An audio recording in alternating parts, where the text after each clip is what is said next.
আসসালামু আলাইকুম অষ্টম শ্রেণীর শিক্ষার্থীরা, আশা করি সবাই ভালো আছো। তোমাদের এনসিটিভি থেকে দেওয়া বাংলা প্রশ্নটা আমি এখন তোমাদের সাথে আলোচনা করব, সাথে আমি উত্তরগুলো তোমাদের সাথে আলোচনা করব এবং আমি তোমাদের বলে দেবো যে তোমরা উত্তরগুলো কোথায় পাবা। এখন শোনো, তোমরা আমি সব ভিডিওর শুরুতে আমি একটি গুরুত্বপূর্ণ কথা তোমাদেরকে বলে নেই।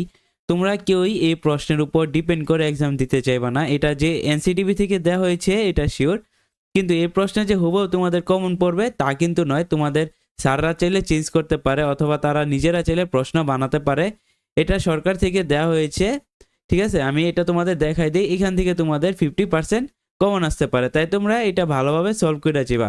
তোমরা সকলেই জানো যে তোমাদের নৈবিত্তিক অংশ আসবে, সবার প্রথম আসবে কি নৈবিত্তিক অংশ। নৈবিত্তিক অংশ আসার পর তোমাদের কি আসবে জানো তোমরা? এক কথায় উত্তর। আমি ভিডিওটা পুরো বড় করবো না, এগুলো পইরা আমি শুধু তোমাদের বেসিকগুলো দেখাই দিই। এগুলো দেওয়ার পর তোমাদের যে রচনামূলক অংশ থাকবো সেখান থেকে আসবো কি সংক্ষিপ্ত প্রশ্নের উত্তর, মানে তোমরা সংক্ষিপ্ত প্রশ্নের উত্তর দিবা। এগুলো দেওয়ার পর তোমাদের কি দিতে হইব, যেই দৃশ্যপটবিহীন যে প্রশ্নগুলো আছে সেগুলোর উত্তর তোমরা করবা, ঠিক আছে। এখান থেকে 3টা প্রশ্নের উত্তর দিবা। আচ্ছা, তারপর দৃশ্যপট নির্ভর তোমরা প্রশ্নের উত্তরগুলা দিবা। আচ্ছা ঠিক আছে, আশা করি তোমরা এটা বুঝছো। এখন আসি উত্তর। উত্তর তোমরা কোথায় পাইবা?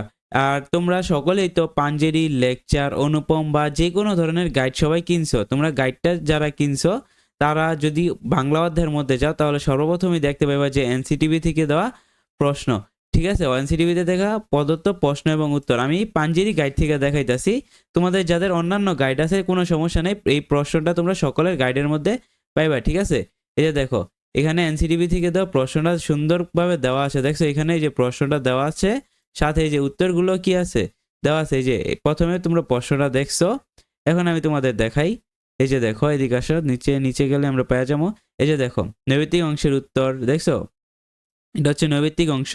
তারপর দেখো সংক্ষিপ্ত প্রশ্নের উত্তর, ঠিক আছে। মানে এখানে যে নৈবিত্তিক অংশের নৈবিত্তিকগুলো এবং এক কথায় উত্তরগুলো আছে সবগুলোই প্রশ্নের উত্তর এখানে দেওয়া আছে। তোমাদের সকলের গাইডের মধ্যে দেওয়া আছে, তাই এটা নিয়ে কোনো চিন্তা করবা না।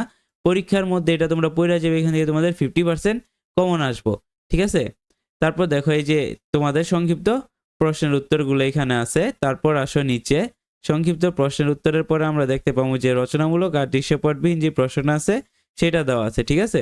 এইভাবেই তোমরা পরীক্ষার প্রিপারেশন নিয়ে যাবা। আর সম্পূর্ণ এই প্রশ্নের উপর তোমরা ডিপেন্ড করে থাকবা না, তোমরা অন্যান্য অধ্যায়গুলো ভালোভাবে পড়ে যাবা। সবার পরীক্ষা ভালো হোক, শুভকামনা সবার জন্য।